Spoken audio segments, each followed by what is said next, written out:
Oh, sure, no problem. Not you. Not you.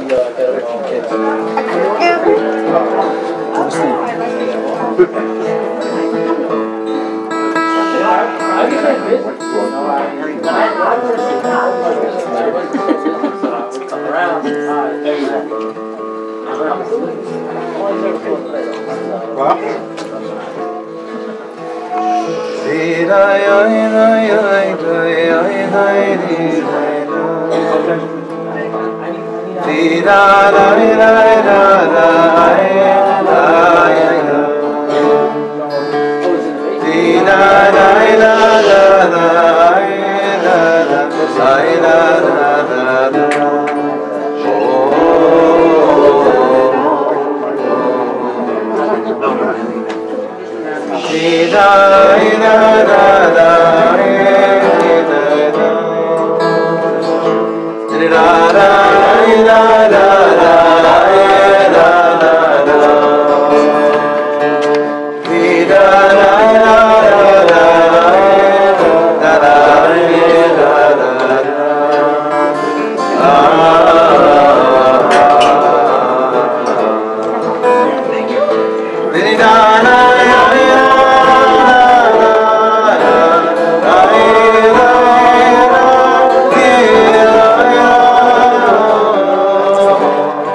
everyone. This is so special for me.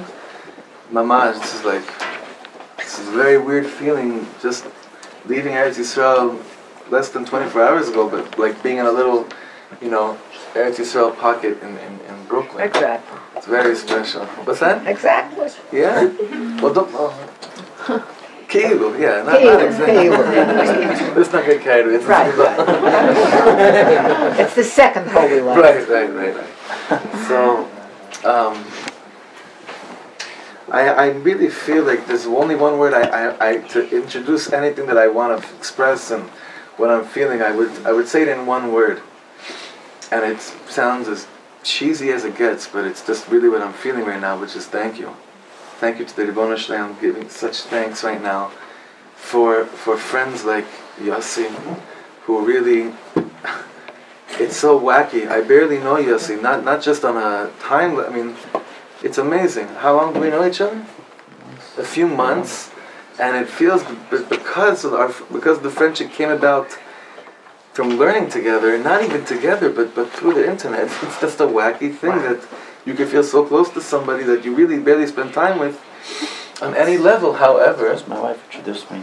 Completely. Your wife seen her? You ever seen her? Right over there. Oh, hey.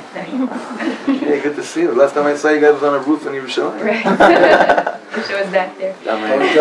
Long jump. So first of all, I just really, honestly, in front of all you, thank you, Ribono Shel Olam, for such an incredible opportunity. And thank you also to the Baalei Habayit for making me feel at home from the second I walked in here, especially with that Chnosas Orchim of the Nesiim right there, is looking at you as soon as you walk into the house. Shekayah. Yeah, he gets it. But I just have one word of I don't know if this is caution or just to put it out there. Just to put it out there.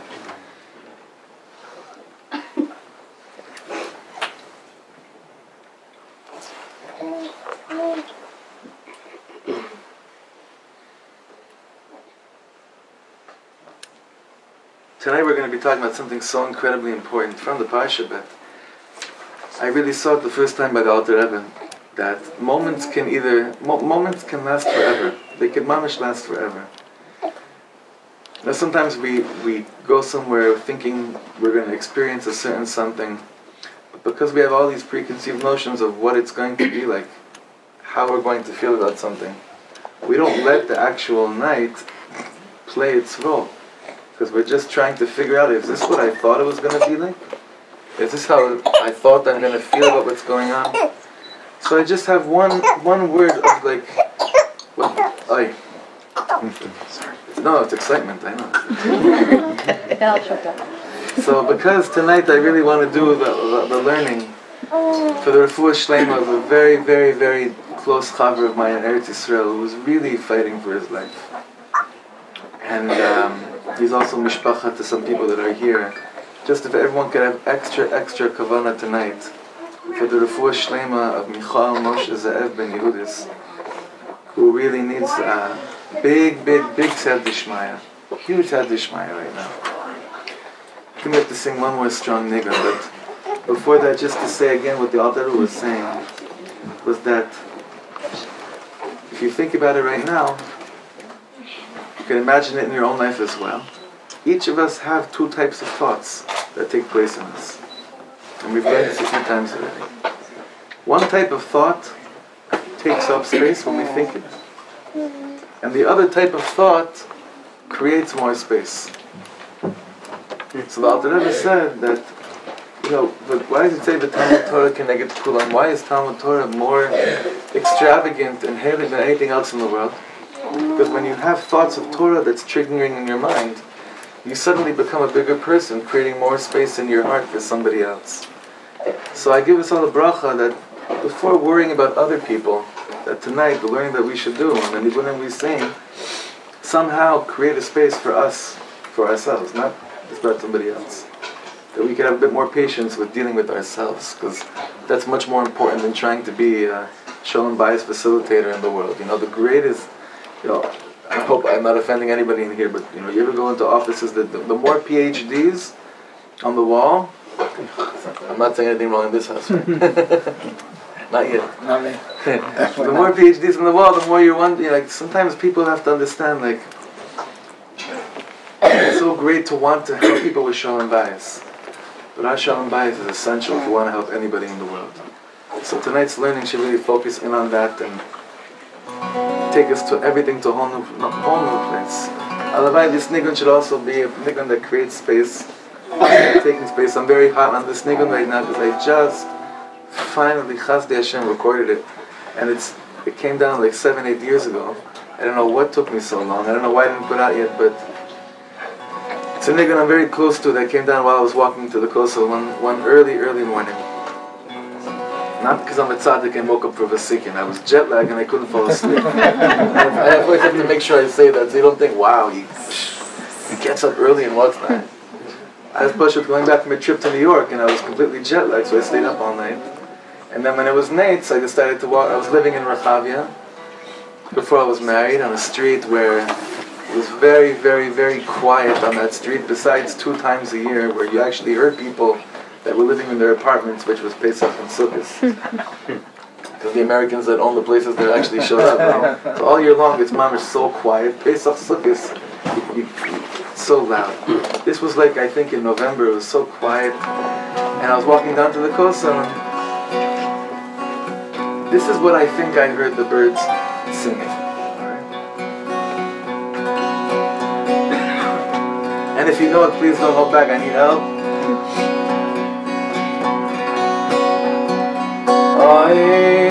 Da da da da da da da da da da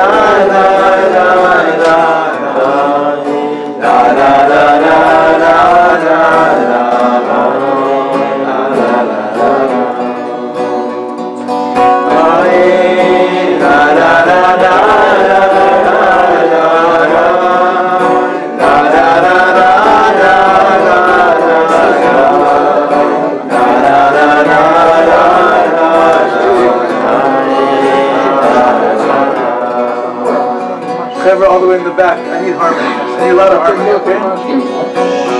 You hear every word in here, so let's make this night count forever, okay? Let's make it.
saying this statement about something that just happened this last week in Eretz Yisrael, I think was it Thursday or Friday.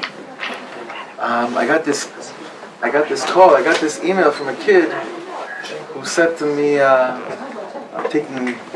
he's about 17 years old, and he's in a Israeli high school, and he said to me, I'm taking off a few days from yeshiva, I got to meet with him. You know the family a little bit, they never really knew the kid. He said, I gotta meet with you. I pushed out to see before I go back to yeshiva. So I said, B'simcha, let's find time, and it just didn't happen. My wife's birthday, we were celebrating, a lot going on. I couldn't make it happen. So I said, you know what, I see it's mamish urgent, let's meet. It was a crazy time. Mamish, this Friday afternoon, what I'm supposed to be doing. So I said to him a story that, like, when I heard this from a therapist once, it totally saved my life for many years. It's still saving my life. And the story is that a chassid came to his Rebbe, the Chernobyl Rebbe, the Maor Naim, Rebbe Nachum Chernobyl. And he came to him with a similar question, saying, Rebbe, I feel like I'm fake and I can't stand feeling fake. He said, what are you feeling fake about? He said, well, I also, he said, every morning when we say, Ani, Mami, Memuna, Shlema, V'yasa, Mashiach, and the chassid said, Emuna, Shlema, complete faith, like I know this is a chair, I could say that I know, that I believe, that Mashiach is coming. Emuna, Shlema. I just feel like I'm fraud. I feel like I'm fake. And I think God wants me to be real and not fake. So listen to what the Chernobyl Rebbe said. He said something back to him so awesome, so life-saving for many of us. He said, where are you reading the Ani Mami, the 13 principles of faith? Where are you reading it from? He says, I'm reading it from a siddur. He says, yeah. And what's a siddur? Is a siddur a book of statements, or is it a book of prayer? He said, obviously a siddur is a book of prayer. It's not a book of proclamations. And the Chernobyl Rebbe said exactly. He says, when you say, Ani Mami Memuna Shlema V'yasa Mashiach, you know what you're really saying? You're saying, Alavai, please God, please, I should be Mami Memuna Shlema V'yasa Mashiach. Because each of us wants so badly, deep down inside, to be one with every word that's coming out of our mouth. But let's face it, has anyone ever doubted that everything is under control? Or everyone here has known, or Amalek hasn't showed up in this neighborhood, you know? So by all of us, by each and every one of us, there's an element of, I wish I could just be there. But then you know what happens when you get there? Something else happens. I'll give you an example. A few nights before we had our first child, Tiferet, who I just saw that she prepared for me something. I got to show this to you. It's not so simple when I leave, not just for them. For me, it kills me. She said, Abba, it kind of looks like, she said, you take this with you wherever you go, and you remember, I'm always with you, she says. I'm always next to you. Oh, wow. God, this is going to tearjerker. This is going to mess me up, this trip. It's a long trip. So the night before she was born, Tiferet, so my wife and I went to this really incredible, I don't know if it's called this hotel, spa, this place in up north in Israel, in the Carmel, huh? Yes, the Carmel Spa. The Carmel Spa, yeah. It's unbelievable. It's gewalt, there's minyanim there, there's shurim, it's crazy, it's nuts. Well, I don't know, I didn't go to that part. Yeah. Well, I didn't either, but I heard it's no. Okay. So we go there, and that's a place, so to speak, this place in the Carmel Spa, it's a place where, that's where you go, and everything is just supposed to put you in the right zone, quiet your mind, everything should be v'shalom. We went there, and we saw more people trying so hard to feel what they're supposed to feel, that they looked like they were each going to have a heart attack, trying so hard to look and feel calm. It was amazing. Like they're all there, they're wearing the outfit, they're looking the look, right? And each person looks like this, like, I am calm. I am in the Zen. I'm feeling it. It was crazy. So tonight, we're going to try to understand, what does it mean to just be there? For real. What does it mean? Like right now, think about it. I have a question. We've been sitting in this room for 20 minutes right now. Out of the last 20 minutes,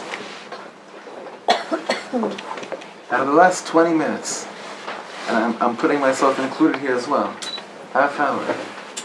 How much of the last 20 minutes have been filled with us, mamish, being here right now?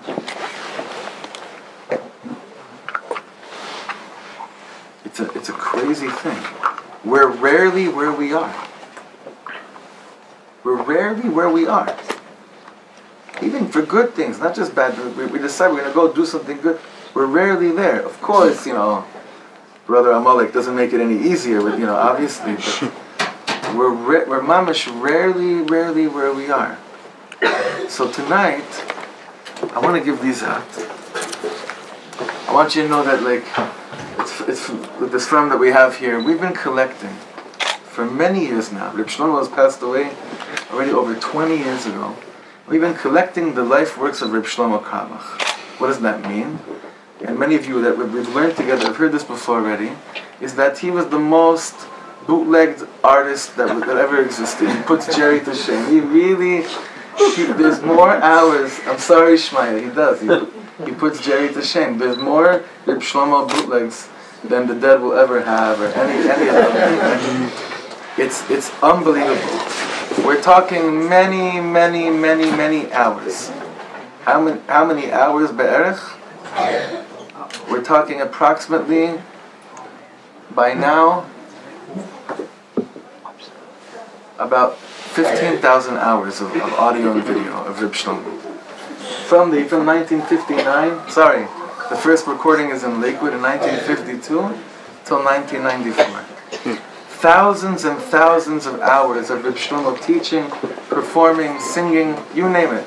And we're writing down every single word he said, and we've already have enough to put out a bunch of svarim, but it's going to take many more years.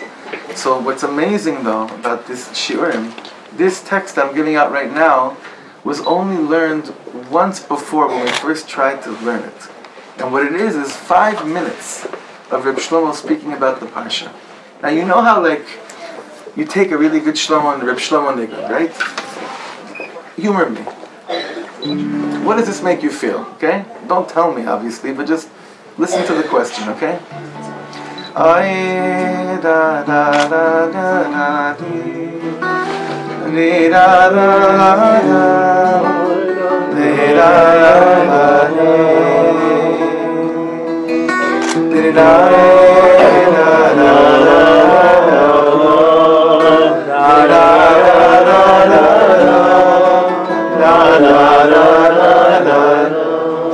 What is that? What's that place called? The place is coming from that nigun, that koyach of nigun. It's coming from the place that I feel is called the infinite hamtaka, the utmost sweetest place in the world, where you just feel at home and you feel sweet and you feel that everything is mamish going to be okay. It's the same exact makor, it's the same source from where his teachings are coming from. It's the same exact place. I'm in love with his version of what he heard when he learned. I'm in love with it. And I'll tell you why, I'm pushed in love with it.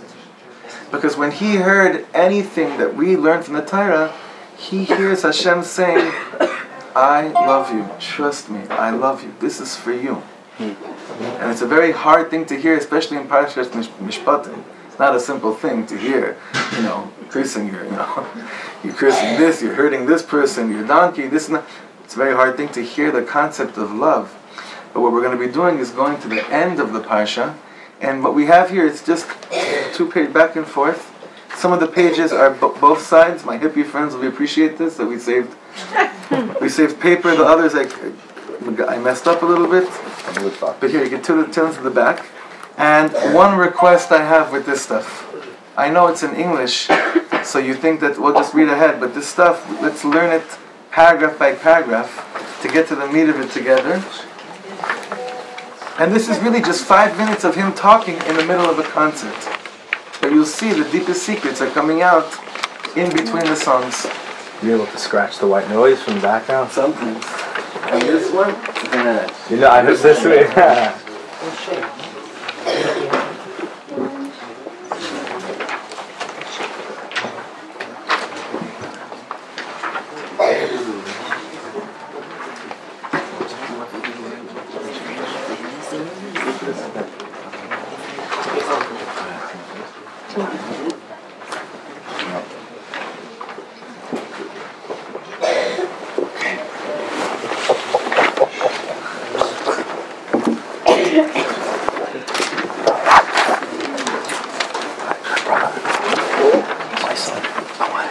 Alright, did he reach the back cover?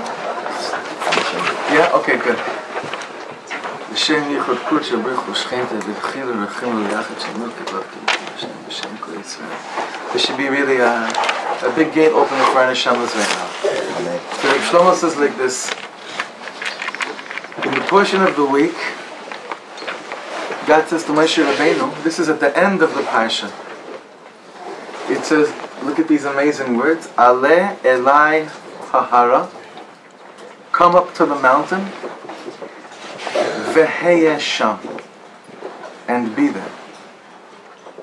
Rashi, by the way, Rashi says over there, what is this Ale Elai Hahara? It means be there for 40 days.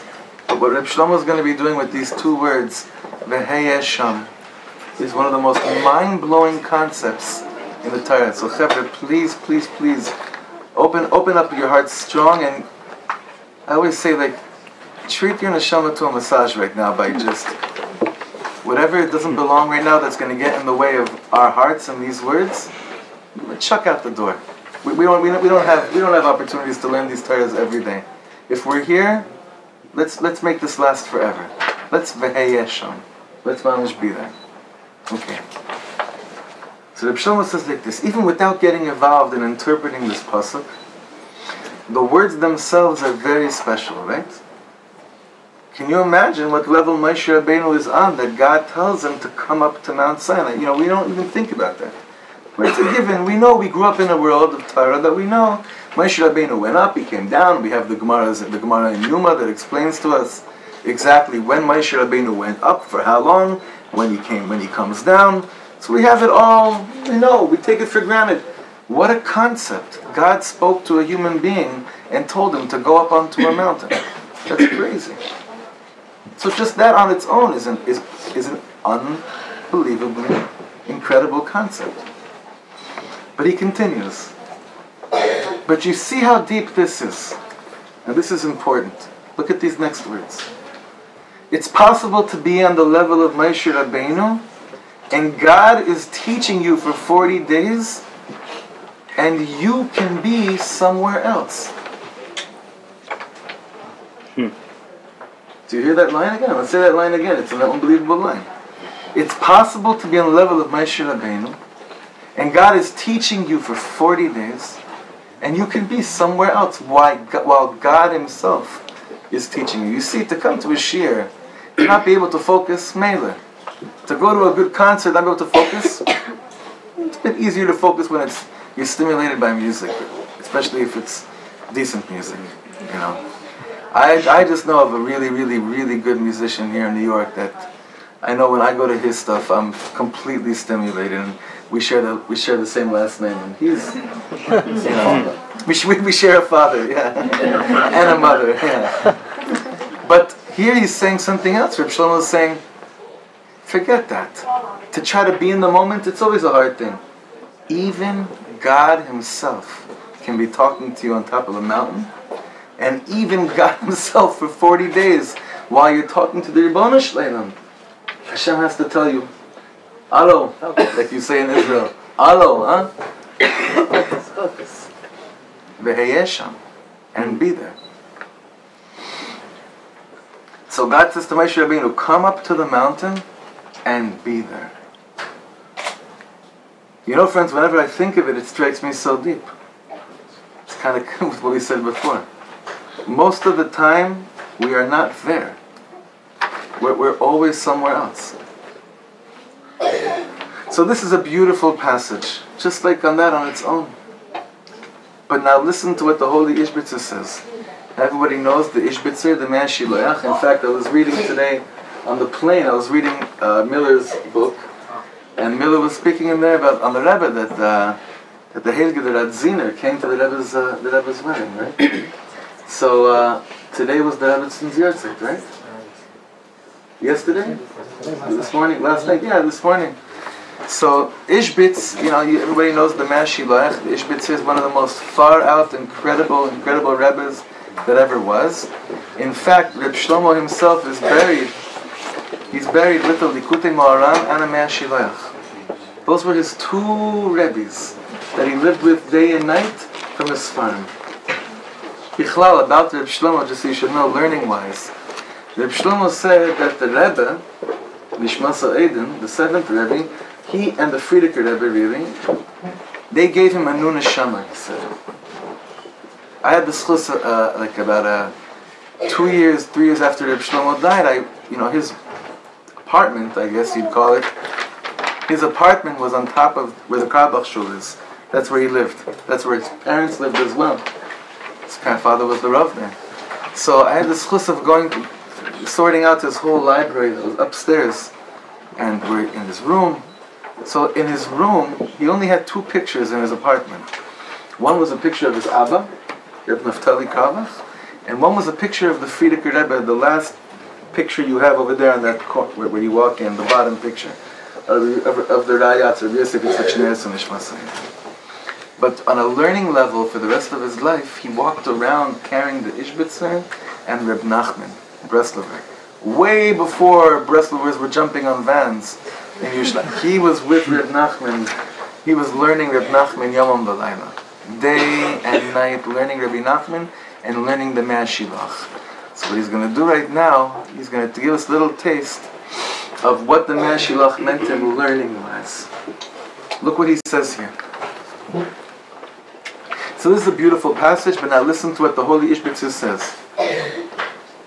God says, Aleh Helai Hahara. Means, what does this mean? To the end of the mountain. So, by the way, if it just would have said that Hashem says to Moshe Rabbeinu, come up to the mountain, how would you say that in Hebrew? Ale el hahar. What does it mean, hahara?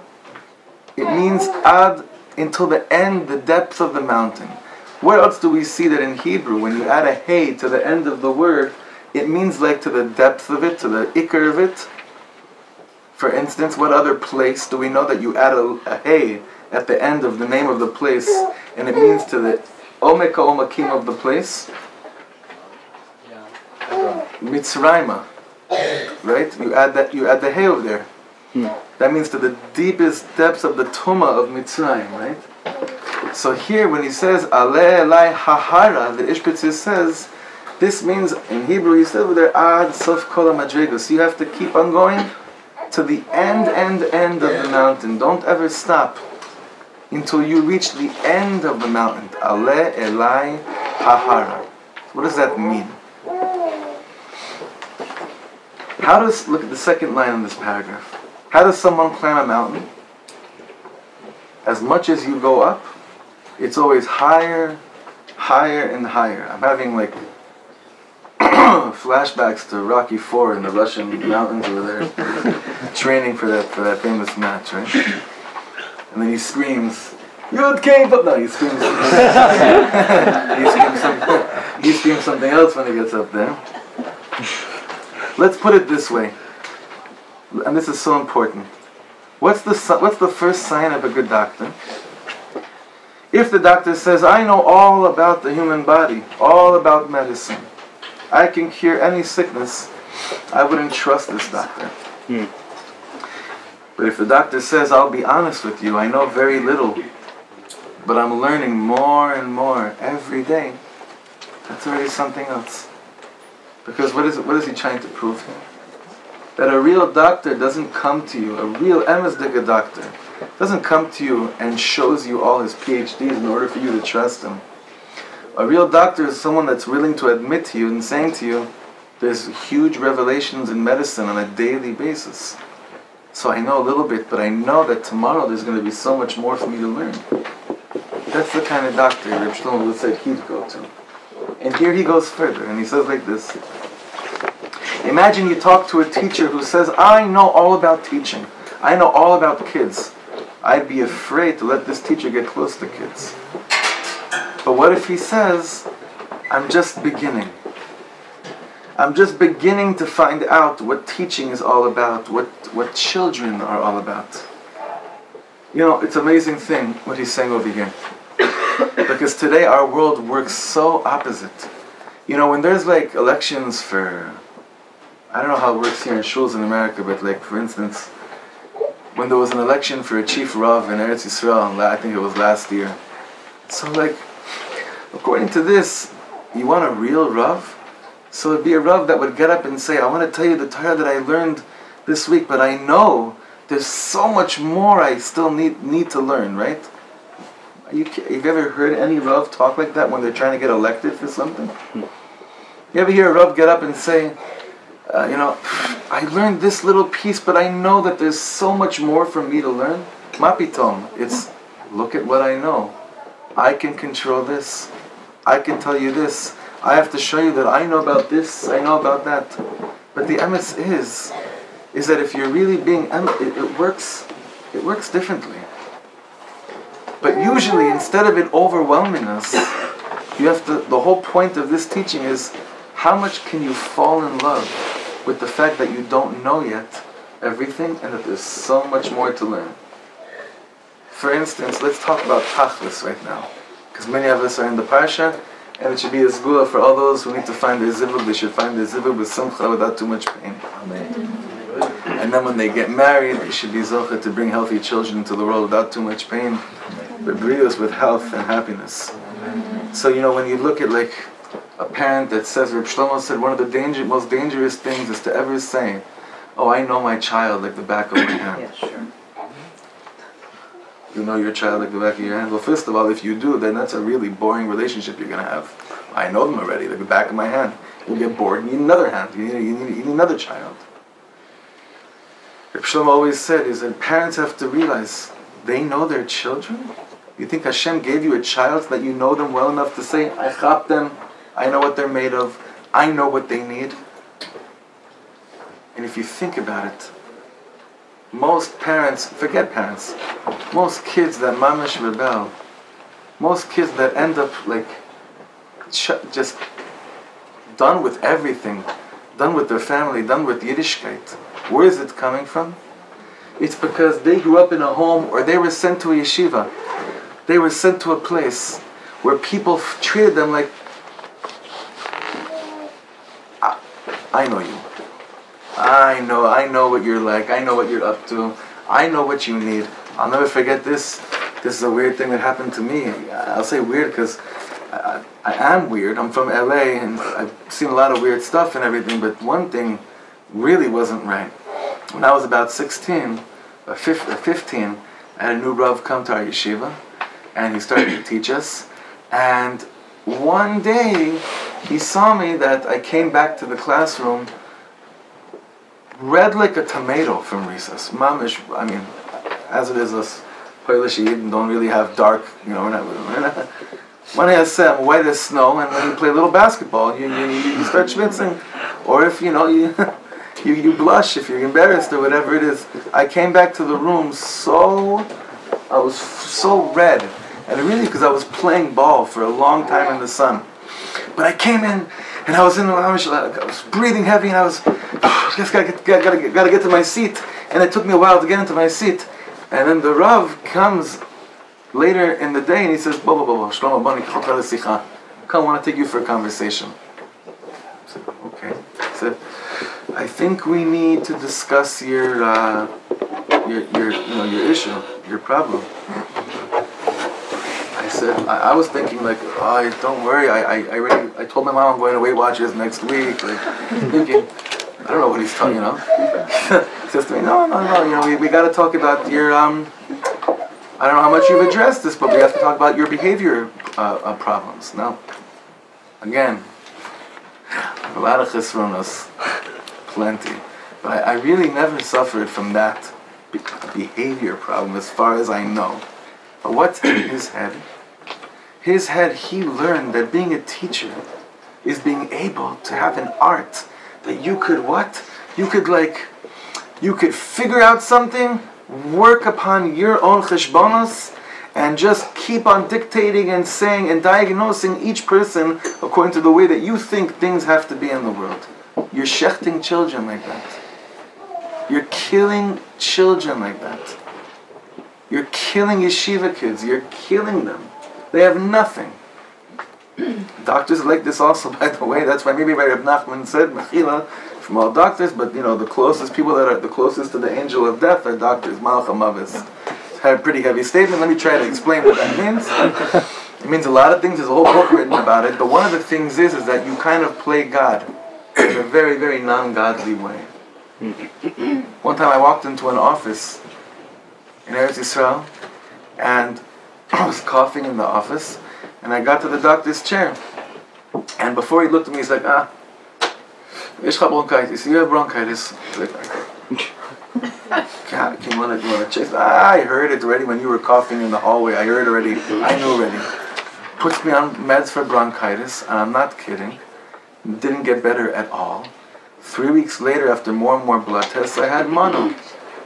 So I went back to the doctor. I said, I just want to give over this Breslov report to you. Reb Nachman says about doctors, right? He really did not like that. I never saw him again afterwards. But the point is that we feel that we've reached the mountain. I chapped it, I conquered it, and now I'm going to live the rest of my life based on an assumption that I might have made years ago. But a real doctor that knows that new secrets in medicine are going to be revealed more and more in the world. And a real teacher that knows that I have so much to learn from my students, because I don't ever know them. But really when it boils down to it, the whole tire is about parents and children. Alavai, we should be parents to children that don't feel that our parents know exactly who we are. And it's a hard thing. It's a hard thing to change. To really think that I love my child so much, but it doesn't necessarily mean that I absolutely know them. And that I'm dictating and I'm diagnosing them exactly as whatever it means to me. It's so hard to let go of that. To think, it's so hard to just understand that Ribono Shel Olam didn't give us children so that we stop being surprised. Ribono Shel Olam gave us children. First of all, it's a complete matana, it's a complete gift. Reb Shlomo said once, you don't have a child because you did enough mitzvahs, or you don't not have a child because you did averas. Having a child, it's oitzar matnas chinam. The Rishna said this. It comes from this amazing place called matnas chinam, a gift from Hashem. What are you going to do with that gift? So this word, aleh elai hahara, you come up to me, Moshe Rabbeinu, you know what I'm about? You know what it means to be godly in the world? Hahara. There's never an end to the mountain. You keep on climbing, and you find beauty in the fact that once you think you conquered, there's so much more to go. Like the Alexander Rebbe said many times, in Shabbos, they say, Yismach Lev, what's the next word? And not Motzei Hashem. It doesn't say Yismach Lev Motzei Hashem. Happy is the heart of that person who said he found God. You say Yismach Lev. What's the real simcha of the heart? Mevakshe Hashem. Those who keep on asking, who keep on realizing that whatever conclusions I got to yesterday about godliness, that might have been good for yesterday. But today is something completely, completely different. And by the way, Chevra, you should know, modern psychology has picked up on these concepts we were speaking about. And today they feel like it's their revolution, it's they came up with this whole chap of yischachus, and look at, if you travel around in airports, what's the mamish, the bestsellers, and what's mamish in the front of everything? All those self-help, new age, discover yourself, renew yourself, This is stuff. This is alei alai ahara v'heyesham. This is brought down to us in this parsha. Now, again, this is really important to remember. And we said this I can't believe this 2 nights ago in our parsha shir. You know, that fresh Baal Tshuva that he does his first sivuv, he does his first year of going to shul every Shabbos. Let's say he starts keeping Shabbos or coming to shul in Sefer Bamidbar, let's say, I don't know, Shlach. He comes to shul the first Shabbos, wow, Meraglim, intense, interesting, scouts, spies. This is great, I'm going to come back next week. What happens next week? Korach, wow, fascinating story. I'm going to come back next week. What's the week after that? Chukas. Wow, what's this paraduma? Miriam, Aaron dying, Moshe hitting the rock. A lot going on. So far, Balak, Pinchas talking donkeys. It's crazy, right? Pinchas killing the whole zach, right? And this keeps on happening. He keeps on coming back to Shul Sefer Dvarim. Wow, so much going on. Moshe Rabbeinu's farewell. And he's still coming to Shul. Then he gets, Tishrei. The Chagim are keeping him stimulated. It's amazing. Gracious. Noach, Lech Lecha Va'era. He's flying. And then Shmos comes. He's so intrigued by the Parsha. He can't believe what's going on. Va'era, Bo, Yitzias Mitzrayim, B'Shalach, Kriyas Yamsuf. He's flying. Learns about Amalek. Yisro. God speaks to man. God speaks to a people. Does this get any higher? I can't wait to come to Shul next week. Shows up our parsha, Parshas Mishpatim. Kisikna Eved Ivri, Shei Shonim Yavodu Ashri Yitzchak. You just spoke to a people on Mount Sinai. Now you're talking to me about slaves, about what the laws of slavery. You're going to bring me the sugyas and to make my Shabbos more tasty. You're going to bring me the Bakashosh and Nagach to explain to me how deep the parsha is now. Are you kidding me? I was so high last Shabbos. And he comes to Shul, Parshas Mishpatim, the fresh Baal Tshuva. He can't figure out. He said, they must have made a mistake or something. This can't be part of it. Chakeh chakeh till Parshas Vayikra, let's see how he is during Vayikra, right? Not even Vayikra, Vayakal Pkudei, right? Truma Tetzav is coming up right now. But the tzaddikim say that this pasuk, Ale Elai Hahara V'Heyesham, on a certain level, is even higher than HaKadosh Baruch Hu speaking to Am Yisrael at Mount Sinai. Why? Because God could speak to you at Mount Sinai, like Reb Shlomo said before, and guess what? You're not there. How does someone actually live in the moment? We could do some really cool mindfulness meditation stuff right now, if you want. I have a lot of amazing moments tuning into certain chevra that they don't sound like they have Jewish names, but it must be that where they're sucking in their energy from, it's definitely from the Makoros, some interesting stuff. But the Rebbeinu Shalom gave us a concept called living, the Alter Rebbe was big about this, living with the times. You want to be there, you want to live in the moment? First make a hachlata. You want to be there? You want to understand what it means to not know and be okay with that? Make a decision. What decision is that? I, Shlomo, am deciding right now that no matter what, I'm going to have compassion on my own neshama. No matter what. Do you know how powerful it is to say that? Right now, I'm taking on, if I was allowed to do a shvuah, I would do a shvuah. I'm deciding right now, no matter what I have to go through, no matter what I don't understand, no matter when I feel fake, when I don't feel fake, I'm taking on a commitment right now that I'm going to have compassion on my own soul. That's what's called Haba L'Tar Messiah. You receive an extra hand from Shemayim that says, oh, you're deciding to have compassion on your own neshama? Let me throw down a hand to help you climb up right now. Because it gets much sweeter once you make that decision. Let's look back inside the text. And now you should know this is a really good piece. Like they're all good pieces, But now we get to the juice, okay? Look what he says. And again, reminding you, this text, what we're just learning the Iyun right now, this was said, this is 5 minutes of speaking between Lulei Sarascha and Dehar Einenu during a concert. Just to put things in context, okay? Listen to this is very deep. This is the second to bottom paragraph on the page that I have. When do I really learn? Not while I know what I know, but at that very moment that I know that I don't know. At that moment, I really am on top of things. And look at this next sentence that he says. The moment that I know that I don't know, I understand things so much deeper, so I go higher. Meaning, the moment that I look at my child, you know what, let's take it a bit more personal. The moment I look at my zivug, yeah, we've been living in the same house for all these years, whether it's a few months, a few years. The moment I'm learning about myself and the relationship, when does that happen? When I look that person in the eyes and I realize there is so much more I don't know about you.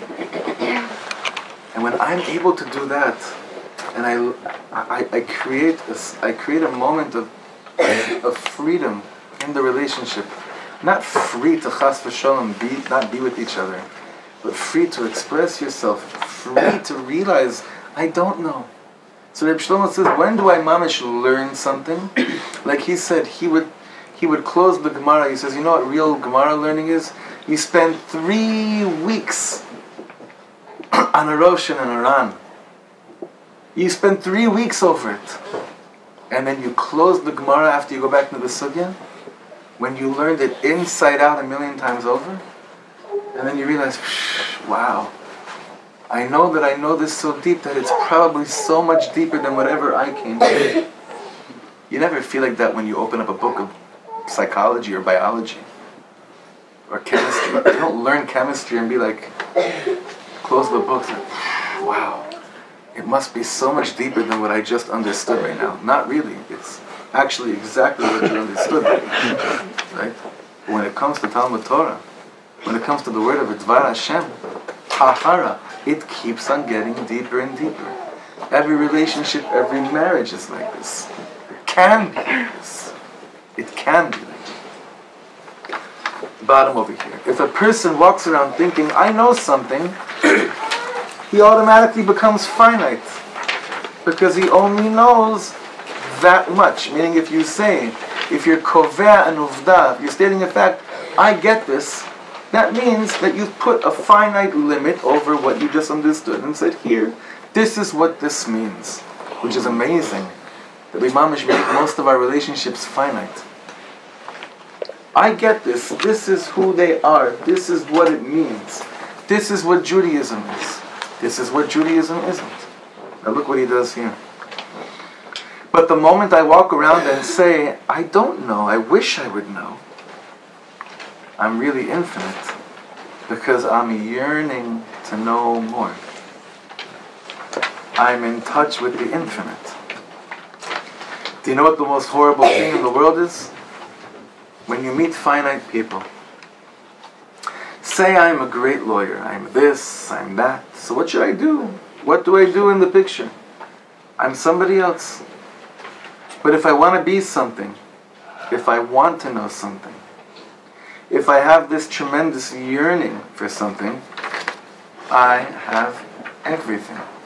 Now here we're getting to understanding a certain pasuk in Tehillim, a pasuk in Ashrei, which, as you all know, if you don't have kavanah with this following pasuk in Ashrei, you really didn't say Ashrei. Which one is that? Everyone thinks that means, okay, now you're proclaiming that you open your hands and God gives everyone what they want. Not true. I know a lot of people that need a lot more than what they have. So look at the taich over here, it's amazing. It says, how does God mazbiya? How does God satisfy? What's the word? Satiate. Satiate. How does Imam satiate every chai? By giving them what? What they want? No. By giving them ratzon. Umasbi'a l'chol chai, ratzon. God gives you a longing for something. God gives you a desire to want to learn more, to know someone better, to grow, to keep on climbing the mountain. You have everything when you have ratzon. Whether you understand something or don't understand something, whether you feel like you have something or don't have something, that doesn't determine anything, that doesn't declare anything about you. But if you have a desire right now to want something more, I'll give you an example. Who has Shabbos? Who mamish has Shabbos? I know so many people that keep Shabbos better than the Mechaber. They keep it more halachically than the Shulchan Aruch. And they don't have they don't have an ounce of Shabbos. Why? Because they know what Shabbos is. On Shabbos you do this and you don't do this. You're supposed to feel this and you're not supposed to feel this. And then I know those that they're stuck on learning Hilchos Borer for 35 years. They take one of the Avos Melacha, and the truth is, you really see the Mishnah Berurah's Hakdama there for Hilchos Borer. The Mishnah Berurah kind of says over there, listen, the Melacha of Borer is one of the most complicated melachas in the world. You don't really have a chance not to be over it, but I'll try to give it to you as easy as possible so you'll feel as least of a rasha as possible with it. That's how complicated the Melacha of Borer is, right? But you know what they want, those people that are learning and they can't understand it? They want so badly to try to connect to what Hashem had in mind. When Hashem stopped working, they want to connect to understanding what God had in mind when He stopped creating and doing things. Who thinks like that on Shabbos these days? Who even has that in the front or the back of their heart when they're approaching Lechun Al Hashem? Who thinks like this? No, on Shabbos, you have to dress like this. You have to eat this. That's a very big one. The Rav has to speak like this. And everything is has to. Who has Shabbos? You know who has Shabbos? One who keeps Shabbos and knows that it's so much deeper than whatever he thinks it is right now. But he has a ratzon. He knows. He wants to know it deeper. Who has marriage? Who has berzivug? I'll never forget this. One time I was playing a wedding, and before I don't really play. I barely play weddings now. But this is years ago. I was playing a lot of weddings in Eretz Yisrael, and I would meet with the chassan and kala before the wedding. And we would go over songs, what they'd want, like anyone does. And this one chassan was so makpid. He says, "I know exactly what I want at my wedding." So, okay, great. What about what's her name? Her, your kala. Is she part of the zaf? I don't know. No, she knows this is what I want. I was like, oh, you're really getting onto a good start. Atzlacha Rabbi, take big tefillah saderech under your foot. So he says, I want to, and I couldn't believe this. He he wrote out the first set. He would have platzed. This chassan, he wrote out the first set for me. So I said to him, okay, we went over the whole thing, wrote it down. I said, listen, okay, I'm giving you a bracha, and this usually happens. You're not going to realize any of this. Because after you come in the bris of Nisuin, after you're standing under the chuppah, and you realize how much Hashem loves you and that the world is so much bigger than whatever you thought it was until this moment, you don't remember all these things. So okay, well, write it down and I'll tell you I'll do it. But I really give you a bracha to not remember one song that's played at your first wedding set. Okay? I couldn't believe it. He's dancing first wedding set. And I said, okay, I'll start the first song that he wanted. But there's no way I'm going to continue what he said. There's no way I'm going to bring that, Mitzrayim into his Geula, right? Not a chance. So, I switched the song. He's on his father's shoulders, and he realizes I didn't do what I couldn't believe it. He says, he looks at me like, no, Orech Yamim. He was saying, Orech Yamim. Orech Yamim? This is like a Kitzur Yamim. Are you kidding me? Orech Yamim? Are you kidding me? What's his problem? I mean, besides other things, but let me stick with it. What's his issue over here? You're entering a place where it doesn't matter. All these things don't matter. But because you dictated to yourself what it's supposed to be like, you're going to stick to whatever you thought it was going to be like? Crazy. You don't have a ratzon for something deeper? You don't have a desire to connect to something so much stronger, so much sweeter?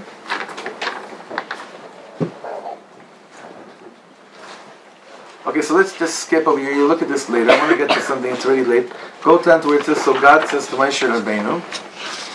So God says to Moshe Rabbeinu, before you come to Mount Sinai, before I can talk to you, you have to go to the end of the mountain. You have to go through everything there is to know in the world. Meaning what he's saying to him with Ahara is you have to go through all those moments that you thought you needed something. You thought you were supposed to feel something. Only to realize there's always so much more.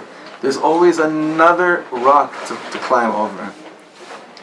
So the Ishbitzer says, Vehini mi koidem, he's talking about what this inyan is of Aleha Elai Hahara Veheyesham. How does someone actually be in the moment, be where they are? It's like amazing. It's a Wednesday night in freezing New York right now. We all came out of our houses, wherever we were comfortable. It's Wednesday. And we all left wherever we are, and we came here. And what schus are we mamish here right now? Like, what makes being here right now really being here? So look what he says here. Vehine mikoidem tzarich ha'adam lavar b'chol chochmas ha'elam keseder ad sheba lechochma amitis. This is amazing.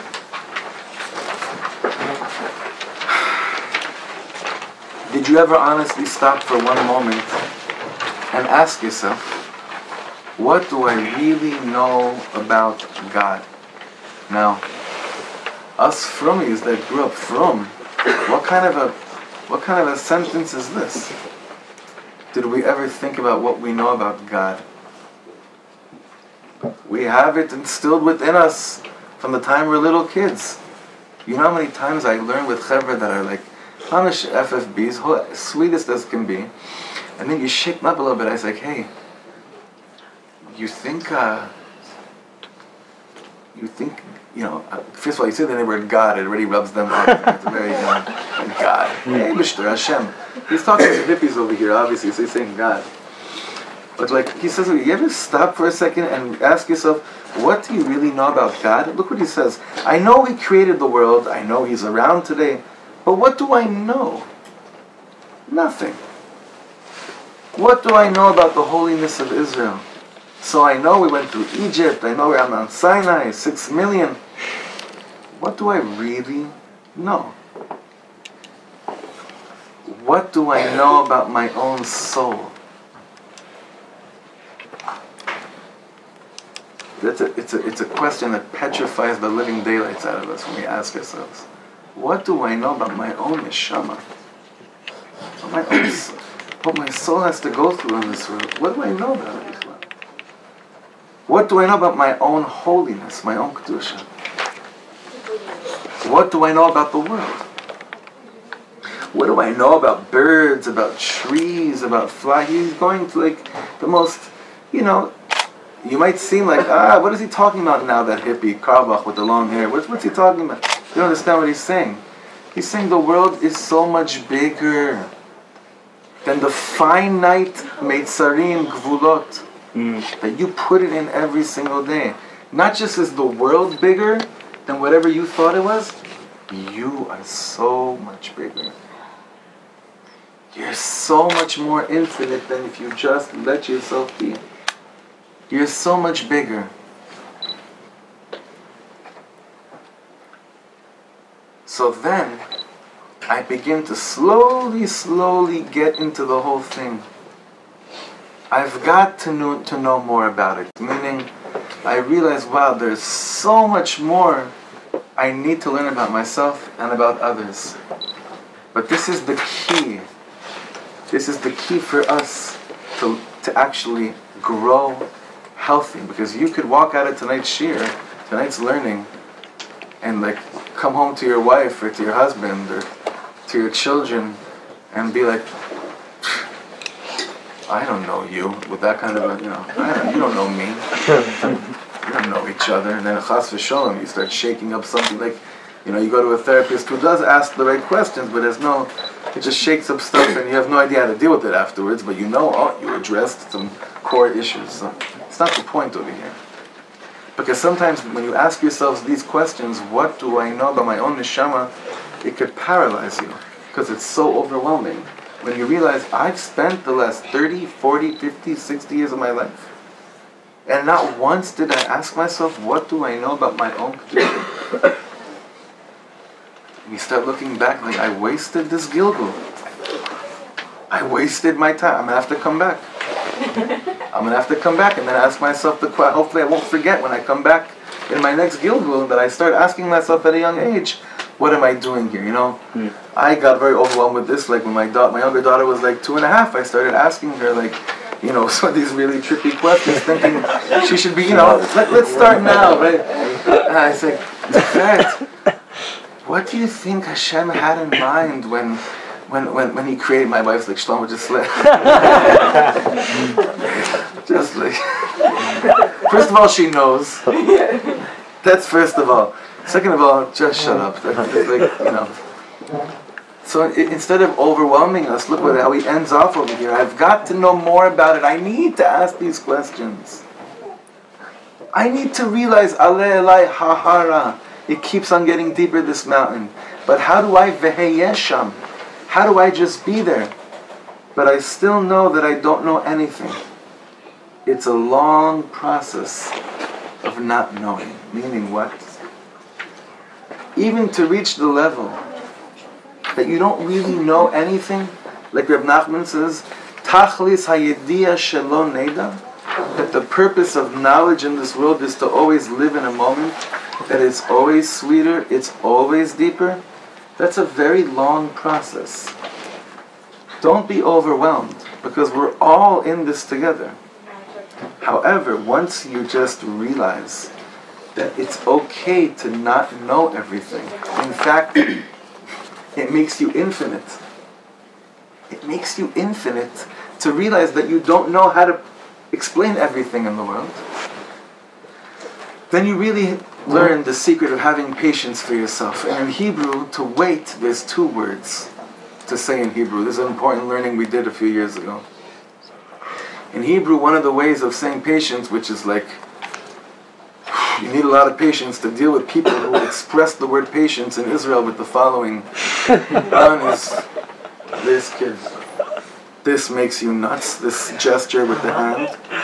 This is like the dirtiest, this is the dirtiest thing anyone could ever do to you. But no, there's something that's worse in Israelism. This.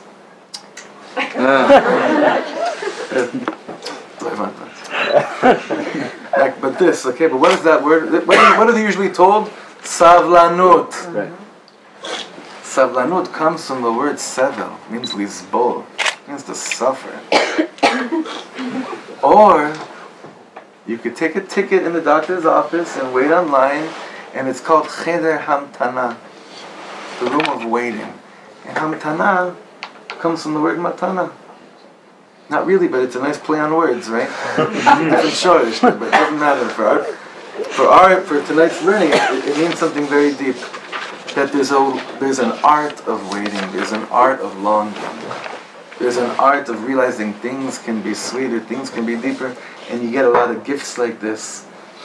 But the point of everything we learned tonight is that to really be there and live in the moment does not mean that you've mastered anything besides one thing. It means that you've mastered the art of desire, of longing, of yearning for something.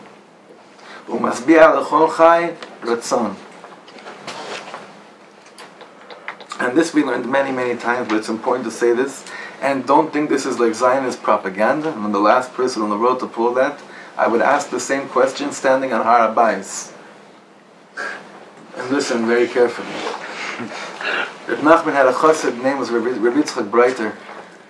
You remember we learned this once? This is a very important thing. Reb Yitzchak Breiter was killed, he was one of the 6 million. You know, Breslover Chassidim, before they had access to Uman, in the time of the First World War, you know where the kibbutz, you know where like Uman was? Where all the Breslovers got together?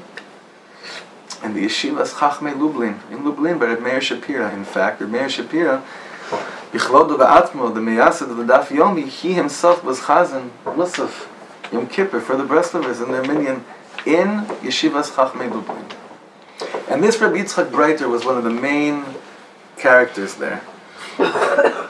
In fact, those of you who know the story of Moshe Good Shabbos, you know that story? Good Shabbos, the whole story there. So word has that in that kibbutz of the Hasidim back then, they would sing that nigun. That's how Moshe learned that nigun. And they said that was the nigun that Reb Nachman used to daven with. It was his nigun. It's not so simple either. So this Reb Yitzchak Breiter put together an incredibly important short manuscript. I don't know exactly what the original word title was in Hebrew, but the way that Breslov Research Institute has produced it and printed it, I think it's called something like Seder Hayom Shel Chassid Breslov, like a day in the life of a Breslover Chassid. He put together this little manuscript, Reb Yitzchak Breiter, which, based on Rabbi Nachman's teachings, kind of wrote down how are you supposed to at least take in the Rebbe's teachings during the day and live with them. And he says an important thing there.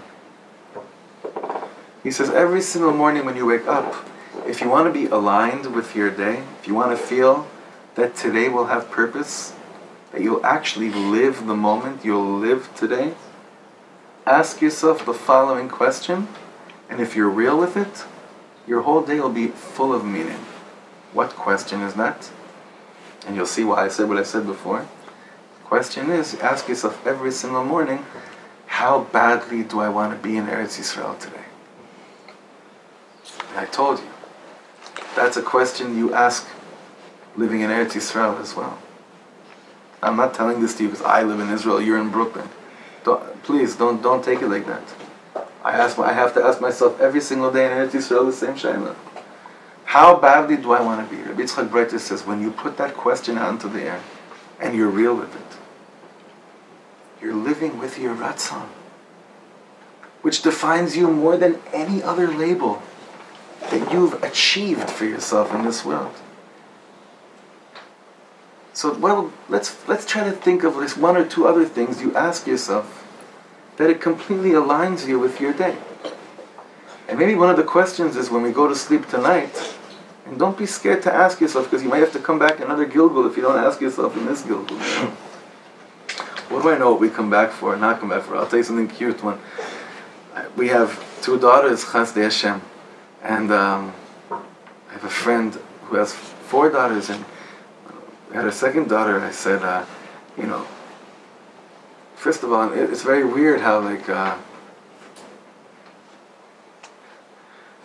people have a very funny way of saying, oh, you had a daughter, Mazel Tov. Someone it's a bracha to have boys or something like that. I'm Baruch Hashem, healthy daughters. I'm very happy about it. But this person said to my friend, he's like, listen, you better make sure you have a boy next, because you might have to come back in the next Gilgul to make sure you mekayim the mitzvah of Puravu. So my friend said to him, how do you know that in my previous Gilgul I didn't have 5 sons, and now I have 5 daughters? So I don't know what these things mean. Right? I don't know what it means. Make sure, ask yourself these questions so you don't have to come back. But what I'm trying to say is that let's make sure that the time that we have in this world, which is mamish anu yameinu kitzel over, like we say Rosh Hashanah Yom Kippur, our days are like passing shadows. They mamish like passing shadows. How long do you want that shadow to last? How long do you want the moments to last? Your oirech yamim doesn't mean you live 140 years, although we should be blessed with 140 years. It means that the actual days that we're alive, mamish last long. Orech yamim, the days themselves are arukim. When you ask yourself tonight, Ribono Shel Olam, can you please inform me, give me a little bit of enlightenment of what I'm capable to do in this world? Can you please, or just ask yourself, Shlomo, whatever your name is, and say, can I please let myself taste my own neshama? And I know these are big questions, but I know that we can't afford to keep on living 24-hour days, and out of the 24 hours in a day, we're really one with ourselves for maybe 20 minutes out of the 24 hours. It's not like, it cannot be. It just can't be that. That's why Hashem created humanity. To spend such little time with us, it can't be. So the way to really, really spend time with yourself is if you dig deep into what is my ratzon made out of? What do I really, really want to do here? And even if the answer tomorrow is, how badly do I want to be in Eretz Yisrael? And the answer is, I don't know, not so badly. Just be real with it. But then daven, put a little tefillah on it and say, I wish I wanted to be in Eretz Yisrael more. Just like we connect back to the beginning of the story of the Chernobyler. Do you believe in Mashiach coming? Do you believe in Tchias HaMeisim? Maybe yes, maybe no. Don't worry about hearing the voice of your Rav saying, Koifer! If you don't fully believe in the resurrection of the dead. It's hard to believe in the resurrection of the living as it is.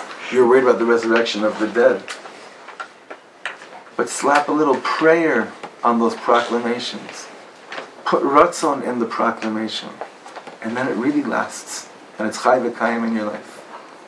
So we should have a big sed d'shmaya, a big help from above. That those things that we wish we could say we fully believe in, alavai, we should be zofet to truly want to believe in it before actually believing in it. A lot of people, they believe in stuff because that's just what it is. They don't even want to believe in it, they just believe in it. But when you put ratzon into it, you have everything in the world.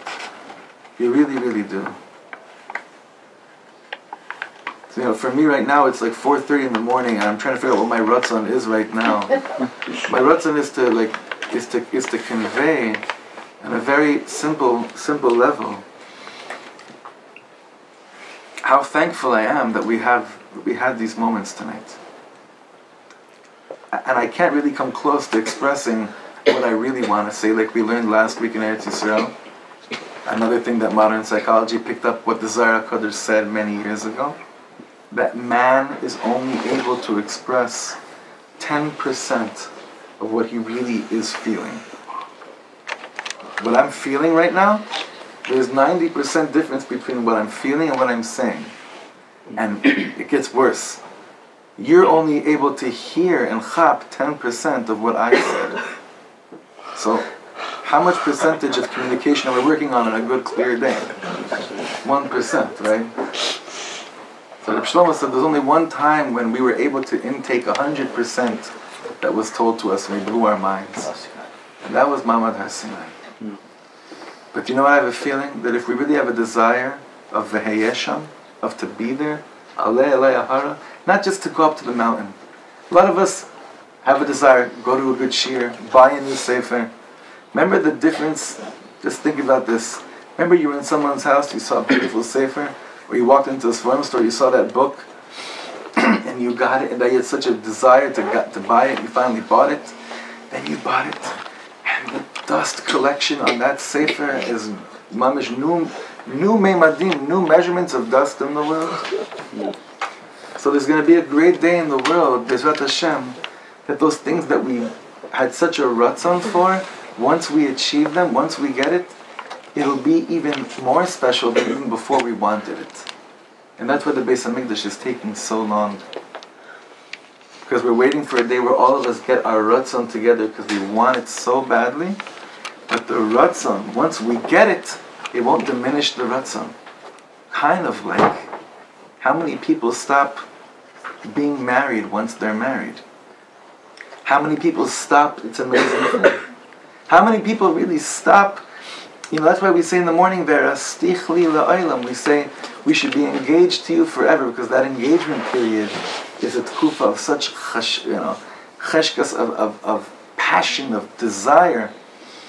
Alavai, those things that really turn us on to our own souls. It should never, ever, ever, ever get old, ever. And those passions we have in life, they shouldn't get old. They should always be renewed. It doesn't mean that it can't. It should always be renewed. It should always feel like new. But that the ratzon that we have should always become more and more and more refined. Bezrat Hashem. So that we could all be together with a binyan Beis Hamikdash, with the Geula Shlema Amitis, and it will never feel old. It'll always feel new. It'll always feel right, and it'll always feel fresh.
Or end with this.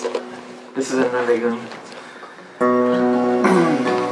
This came out a few weeks ago, Motzei Shabbos, in our house.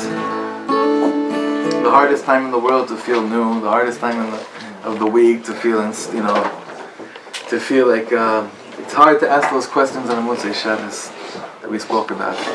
But I don't know. I pushed myself. It was like fighting a whole war just to feel like you could express your neshama. So I remember I called Rav Weinberger right after this came down. I sang it for him. I sang it to Rebbe. I used to sing to it with all the nigunim. So we're singing this song.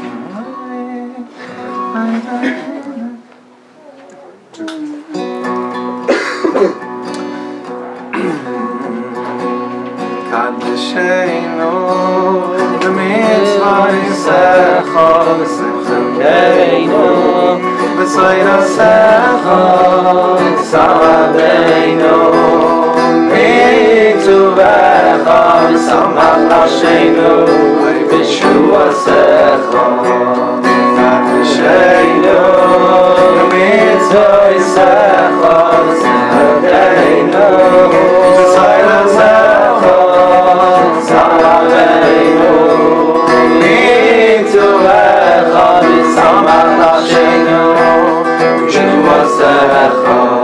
From the beginning, please sing with me.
this night to last forever. It's a ratzon that I have.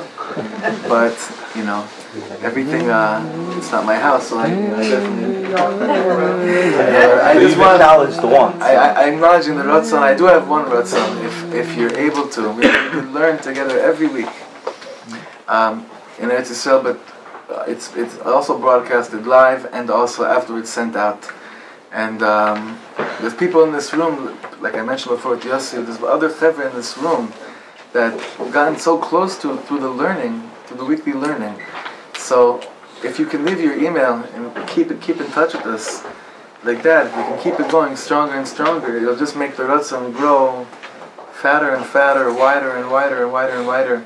But I just pray so much from the bottom of my heart that when you have enough koyach to ask yourself the question, what do I know about my soul? I really give us all a bracha that we fall in love with what we do find out, and that nothing should overwhelm us if it's going in the right direction.